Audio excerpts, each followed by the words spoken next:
He was only 17 when he was betrayed, wearing his flashy robe, dreaming of greatness, until his own brothers jumped him, ripped it off, and threw him in a pit like yesterday's trash. Their plan? Let him rot. His crime? Dreaming too big. Joseph lived with his father Jacob in the land of Canaan and helped tend flocks with his brothers, sons of Jacob's other wives. But Joseph often brought back a bad report about them. Jacob loved him more than all his other sons because he was the son of his old age and the firstborn of Rachel, his beloved wife. As a sign of that love, Jacob gave Joseph a special tunic, a richly ornamented robe, a symbol of blessing and favor. He was already hated by his brothers for being his father's favorite. To make matters worse, Joseph began to have dreams that disturbed his brothers. "Listen to this dream I had," Joseph said eagerly. "We were binding sheaves of grain in the field when suddenly my sheaf stood upright, and your sheaves gathered around mine and bowed down to it." His brothers glared at him.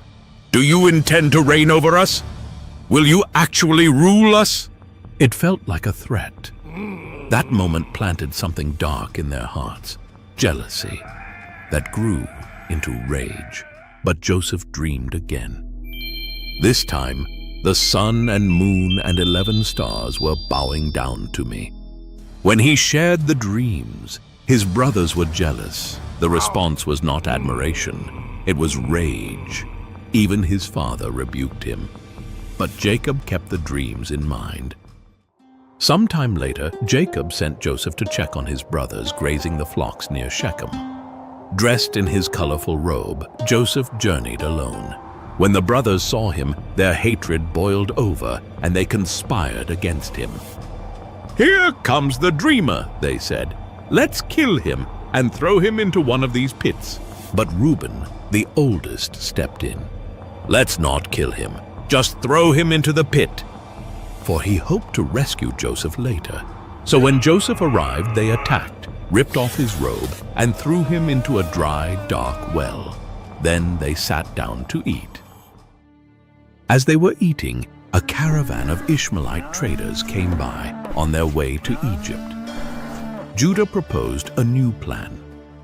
"What will we gain if we kill our brother? Let's sell him to these traders instead." So they pulled Joseph from the pit and sold him for 20 shekels of silver and watched as their brother, the dreamer, was taken away in chains into Egypt. Reuben returned to the pit, only to find Joseph gone. He didn't know that the brothers had sold him. To cover their tracks, the brothers took Joseph's robe, slaughtered a goat, and dipped the robe in its blood. They brought it to their father and said, "We found this. Examine it to see whether it is your son's robe." Jacob recognized it immediately. "It is my son's robe! A ferocious animal must have devoured him!" he cried. He mourned for many days. No one could comfort him. In Egypt, Joseph was sold to Potiphar, an officer of Pharaoh and captain of the guard. But even in slavery, the Lord was with Joseph and he prospered. Potiphar put Joseph in charge of his household. Everything he touched flourished.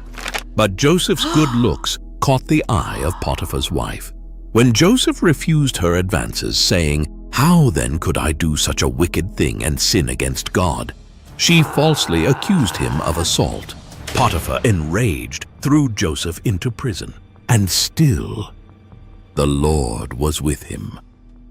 One night, 2 of Pharaoh's officials who were in prison for offending their master both had dreams. They were the chief cupbearer and the baker. No one could tell them what their dreams meant until Joseph said, "Do not interpretations belong to God? Tell me your dreams." He translated their dream, and the cupbearer's dream meant restoration in 3 days, while the baker's dream meant execution. Both came true, exactly as Joseph had said. Joseph begged the cupbearer, "When you are restored, remember me." But the cupbearer forgot him. 2 more years passed. Then Pharaoh had disturbing dreams, and none of his magicians could interpret them. That's when the cupbearer remembered the Hebrew prisoner. Joseph was summoned. "I cannot do it," Joseph said humbly, "but God will give Pharaoh the answer he desires." Joseph explained. The two dreams were one. 7 years of great abundance are coming to Egypt. Then 7 years of famine will follow. Let Pharaoh appoint a wise man to store food during the good years, so that Egypt may survive the famine.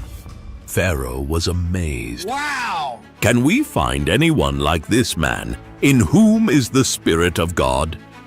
Joseph was appointed second in command of all Egypt, at just 30 years old. When famine spread, Jacob sent his sons to Egypt to buy grain, except Benjamin, Joseph's only full brother.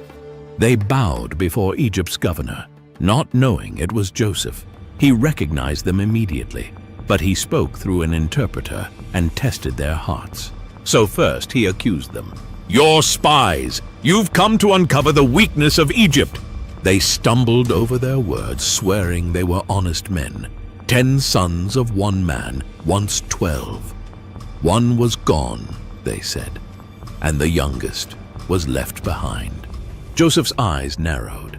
That youngest one was Benjamin, his only full brother. So he pushed the test further. "Bring your youngest brother. Prove your story."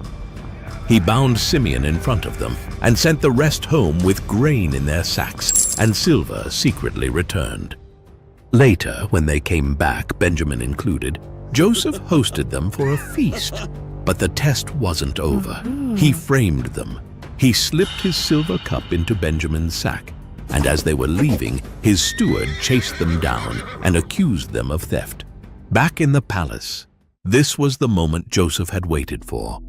Would they abandon Benjamin like they had abandoned him, or had time and guilt changed their hearts? And then Judah stepped forward. "Take me instead," he pleaded. "Let the boy go home. If he doesn't return, our father will die of heartbreak." It was no longer the voice of jealousy. It was the voice of repentance. At Judah's words, Joseph's heart broke open. He commanded everyone to leave the room. The Egyptian officials were stunned, but they obeyed. Only his brothers remained, confused, nervous, silent. And then Joseph said the words they never expected to hear. "I am Joseph, your brother, whom you sold into Egypt. Is my father still alive?" Silence. Their faces went pale. They couldn't breathe, couldn't move. This powerful ruler was the brother they betrayed, and he was weeping. "Come close," he said. "Don't be afraid. You meant it for evil, but God meant it for good. But do not be distressed. God sent me ahead of you to preserve life." He forgave them and wept with them. The dreams had come true. The dream was never about ruling over his brothers. It was about saving them. Word reached Pharaoh's palace that Joseph's brothers had come. Pharaoh was pleased. He told Joseph, "Send for your father. Bring your whole family. The best of Egypt will be theirs."